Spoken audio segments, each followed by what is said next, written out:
Yubi Media, votre canal fiable d'information pour vous informer, mesdames, messieurs. Bienvenue à suivre ce journal. D'abord les titres. Président de l'Assemblée nationale congolaise, Vital Kamerhe, s'est prononcé par rapport à l'état actuel de la République démocratique du Congo. Vous le suivrez dans cette édition du journal. Et puis en sécurité dans la ville du Goma, on en parle toujours. Des corps sans vie, habillés en tenue militaire, sont retrouvés un peu partout dans des quartiers de la ville du Goma. Une situation que la population du Goma peine à savoir c'est quoi à l'origine. Un condensé fait par Yubi Media vous sera proposé dans ce journal. Et enfin, les finalistes autodidactes de la ville du Goma et de la province du Nord Kivu en général ont débuté les épreuves préliminaires d'État ce mardi 25 mars 2025. Au moins 305 finalistes sont attendus dans la province éducationnelle Nord Kivu 1. Voilà donc tout pour le programme, les détails. Tout d'abord, cette nouvelle pour commencer ce journal, mais vous le savez peut-être déjà, le deuxième sommet conjoint de SADC et de l'EAC s'est tenu lundi soir. Les dirigeants des deux organisations ont décidé de nommer 5 anciens chefs d'État comme facilitateurs dans la crise qui secoue toute la partie est de la République démocratique du Congo. Il s'agit donc de Olusegun Obasanjo, ancien président du Nigeria, Uhuru Kenyatta, ex-président du Kenya, de M. Kgalema Motlanthe de l'Afrique du Sud, Madame Catherine Samba de la RCA et l'ex-président de l'Éthiopie. Ce groupe de facilitateurs désignera à son tour un parmi eux qui sera un facilitateur qui remplacera le président angolais Joao Lourenço. Comme annoncé dans les sommaires, le président de l'Assemblée nationale congolaise, M. Vital Kamerhe, s'est prononcé sur la situation actuelle de la République démocratique du Congo. Vital Kamerhe a devant la presse à Kinshasa indiqué que l'heure n'est pas au moment de donner de la place à la haine et au discours tribal, mais plutôt de construire un Congo fort et uni, en fait de bannir toute pratique tendant donc à propager les messages de haine. Vital Kamerhe dans ce journal. Amis du M23 vers la patrie et déposer les armes pour qu'ensemble on reconstruise la République démocratique du Congo. Et qu'on dise au Rwanda, on ne va pas vous déplacer là-bas et à l'Ouganda. Nous sommes des voisins, on va les demeurer jusqu'à la fin du monde. Et il vaut mieux vivre en bonne entente qu'être des protagonistes chaque jour. Et nous avons dit aussi au Conseil spécial du président en matière de sécurité que le président, en ce moment, doit faire en sorte qu'on ne puisse pas tolérer que n'importe qui passe à la télévision ou dans les réseaux sociaux parler en son nom pour énerver justement cette démarche de la recherche de cohésion nationale et de recouvrir la paix dans notre pays. Plus nous sommes unis, plus nous sommes forts. Il ne faut pas qu'il y ait contradiction entre l'objectif, la pensée des chefs de l'État et les actes qui sont posés sur le terrain par les institutions, par les individus. Il ne faut pas frustrer les gens davantage si nous voulons aller très loin. Et moi, croyant, je suis convaincu que quelque chose. Plusieurs cadres recrutés localement par la FCM 23 dans la ville de Goma ont déjà clôturé la session de lavage des cerveaux à Rumangabo dans le territoire de Rutshuru. Parmi les nouveaux cadres figure un député provincial du parti politique AVRP de Moïndo Nzangi. Il s'agit bel et bien de M. Adrien Siasemba qui a jugé mieux de rejoindre ce mouvement. Adrien Siasemba révèle qu'il a été motivé donc par l'idéologie de la refondation de l'État congolais prônée par ce mouvement à la tête Corneille Nangaa. Mimi kwa majina ni Honorable Kambale Siasemba Adrien, niko mwanabunge yani député honoraire kuchaguliwa ndani ya vile ya Goma. Na kulingana na swali lako, mimi wakati nilipata habari kwamba M23 inaingia Goma, nikaamua kuchunga nao, nikaenda ona wakubwa viongozi kutafuta kujua ni nini kipya au ideolojia gani wanatuletea. Waliponielezea nikaona kwamba mawazo ya kwao na yangu inaambatana. Mimi kama mwanabunge mimi kama mtu aliyekuwa mwanamke, sababu yale ambayo walieleza ni yale ambayo nilikuwa nikitarajia kupiganisha wakati nilikuwa fonction. Ndio maana nikaamua kuwafuata na nikaenda fanya mafunzo, yani idéologie militaire et politique, na ni formation militaire et idéologique, na nika adhéré au mouvement. Ndio maana leo niko cadre AFC bar M23. Yenye mimi nilifurahisha mkuru zote ni kwamba kulikuwa ukuru wenyewe ilikuwa intitulé refondation de l'État, na ingine ukuru ya pili ilikuwa ni conflit yenye inamaliza plus de 30 hapa province yetu na kwa ujumla ndani ya republika yote. Wakati unapata ile ideologie au cours yenye inaonyesha juu ya refondation de l'État, unakuwa édifié sana. Eh bien, mesdames, messieurs, chers téléspectateurs, comme annoncé au sommaire de cette édition du journal, des corps sans vie, habillés en tenue militaire et FARDC sont régulièrement retrouvés dans la ville de Goma. Difficile d'élucider les circonstances de ces décès, mais plusieurs observateurs pensent que ces personnes seraient tuées par des inconnus armés avant qu'ils ne soient habillés de ces uniformes de l'armée dans le but de cacher les véritables circonstances. Reportage. Ces corps ont été retrouvés à l'endroit communément appelé Christ-Roi, à la limite entre la ville de Goma et le territoire de Nyiragongo. Parmi les victimes, déportés de tenues anciennes de la garde républicaine de la RDC, mais dans l'opinion, les doutes planent sur leur appartenance dans l'armée. Selon plusieurs observateurs, il est possible que ces hommes aient été tués ailleurs avant que leurs corps ne soient transportés dans certains coins de la ville de Goma et ses périphéries. Ils auraient été habillés de ces uniformes militaires dans le but de dissimuler les véritables circonstances de leur mort. Quelques jours avant cette découverte, un jeune homme signalé comme disparu a également été retrouvé mort et habillé en tenue militaire.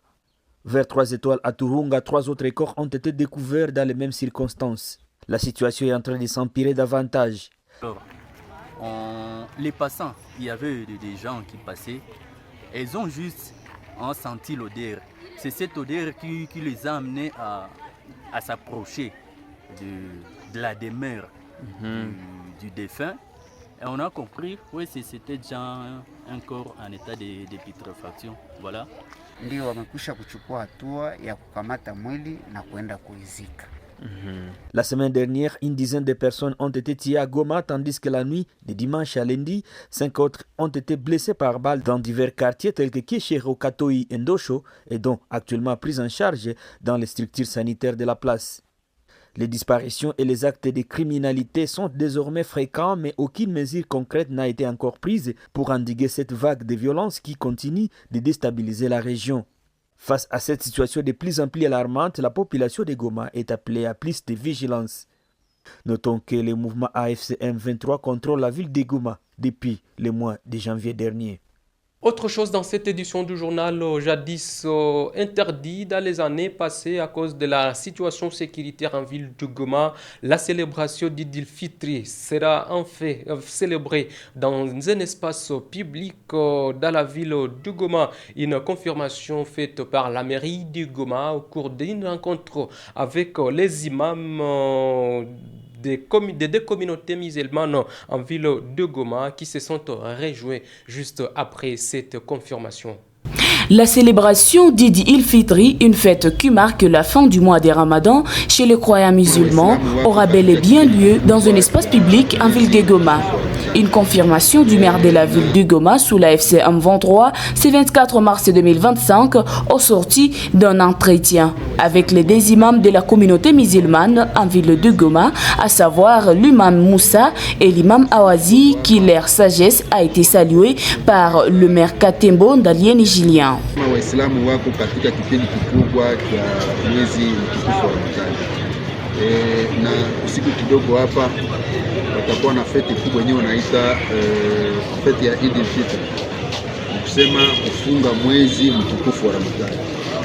Sasa hii mzozo kidogo hii inapatikana kati ya Waislamu tayari imekwisha, tumeshaelewana na tunahakikishia opinion national international kama Waislamu watasali ndani ya stade delimite bila shida na bila manunguniko yoyote, na tunashukuru Sheikh Awaz na Sheikh Musa kwa ile usuja, kwa ile sagesse yenye tunaongea nao bila shida, kusema mzozo umekwisha, kusema sasa dini ya Uislamu imekuwa dini yenye inatafuta usalama ikuwe ndani ya mji wetu wa Goma, usalama ikuwe ndani ya province yetu ya Nord Kivu, na tunashukuru sana Sheikh Musa na Sheikh Awaz kwa ile ukubwa, kwa ile simplicité yenye wamekuwa nayo mbele ya serikali, na tunashukuru sana.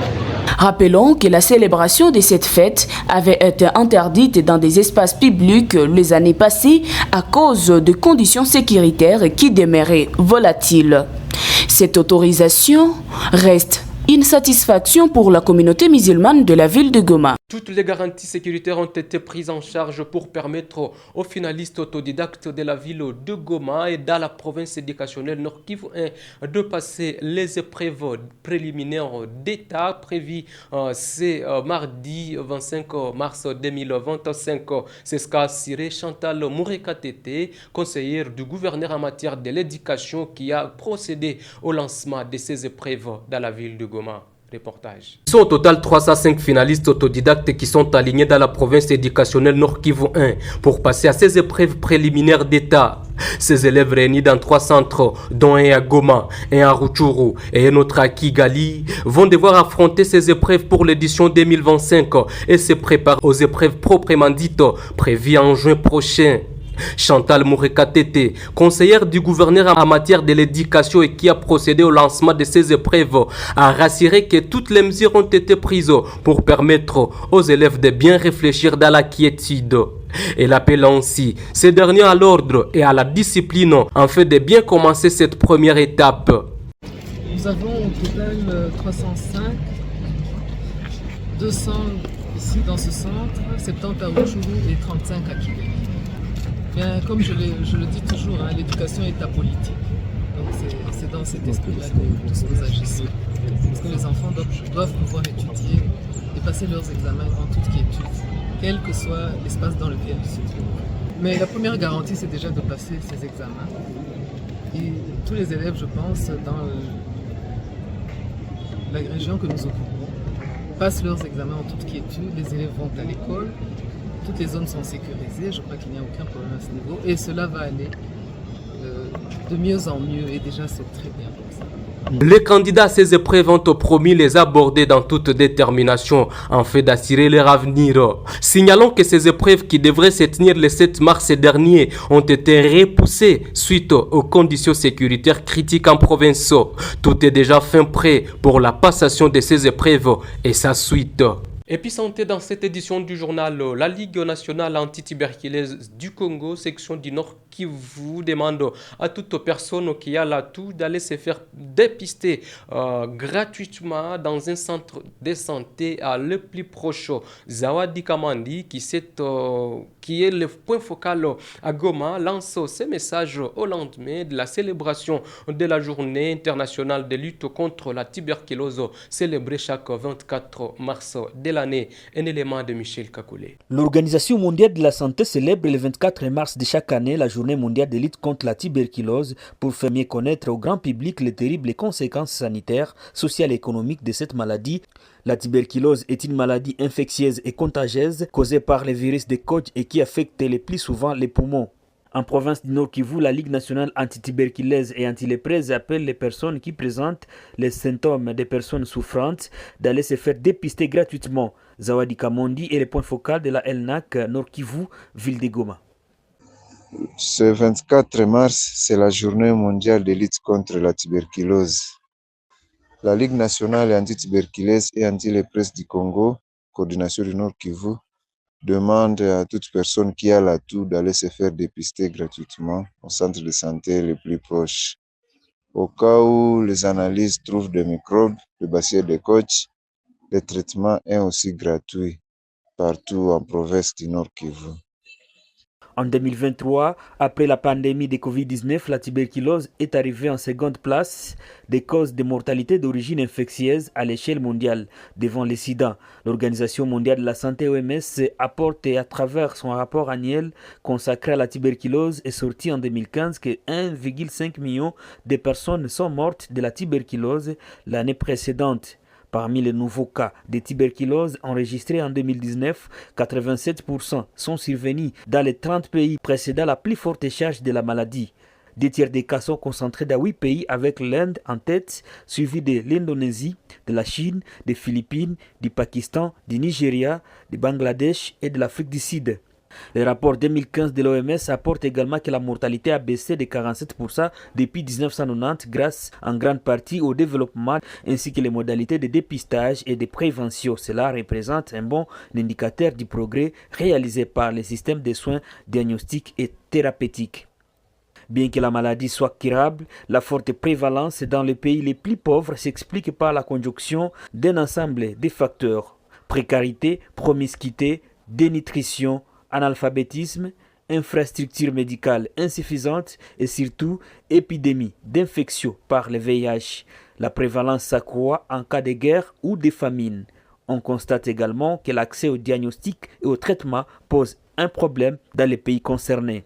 Et bien, pour finir avec cette édition du journal, les consultations gratuites sur les cas de troubles mentaux ont bel et bien commencé au centre de santé mentale de la ville de Goma depuis lundi, tel qu'annoncé dans son dernier communiqué.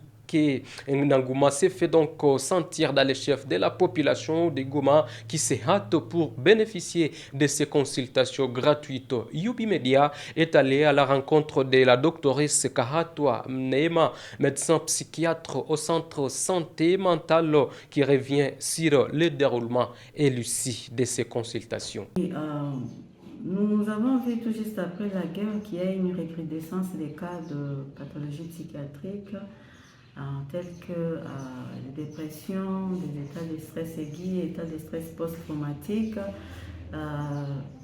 aussi des psychoses réactionnelles. C'est pour cette raison que nous avons voulu lancer cette campagne pour une bonne prise en charge de notre population, de la population de Goma et de ses environs.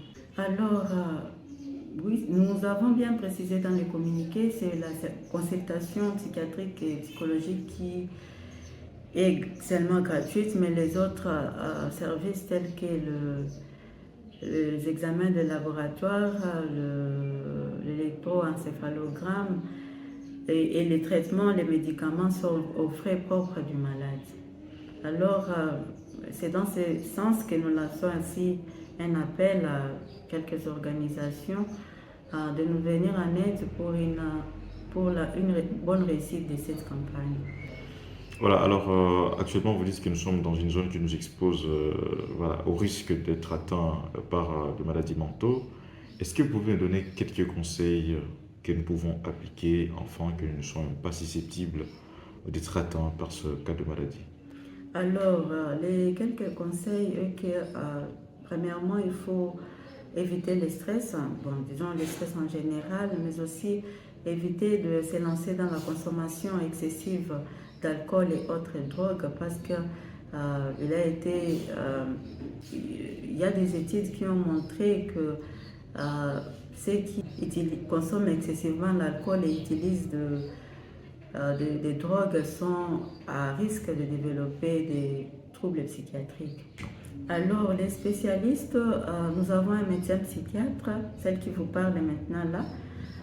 Je suis médecin psychiatre, nous avons des infirmiers neuropsychiatres. Nous avons aussi des psychologues vraiment qualifiés dans la prise en charge de pathologies psychiatriques. Et voilà donc tout ce qui vient mettre un terme à cette édition du journal. Grand merci à vous tous qui avez regardé Yubi Media de partout où vous êtes. Et surtout, ne manquez pas de vous abonner à toutes nos plateformes.